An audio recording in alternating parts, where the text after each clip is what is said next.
வாழ்க வளமுடன், சுகம் சூழ்க. நற்பவி நற்பவி நற்பவி இறைவனோடு இணைந்திருப்போம்.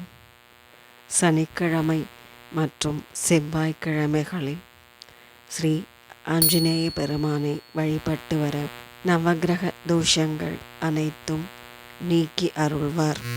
ஸ்ரீ ராமபக்த ஹனுமானின் திருநாமங்கள்: ஓம் அனுமனை போற்றி, ஓம் அஞ்சனை மைந்தனை போற்றி, ஓம் அவதார புருஷனை போற்றி, ஓம் அர்ஜுனன் கொடியில் நின்றவனை போற்றி, ஓம் ஆனந்த வடிவை போற்றி, ஓம் ஆரோக்கியம் தருபவனை போற்றி, ஓம் இறை வடிவை போற்றி, ஓம் ஒப்பிலானை போற்றி, ஓம் ராமபக்தனை போற்றி, ஓம் கரை சேர்ப்பவனை போற்றி போற்றி, ஓம் கீர்த்தி அளிப்பவனே போற்றி போற்றி, ஓம் சிரஞ்சீவி ஆனவனே போற்றி போற்றி.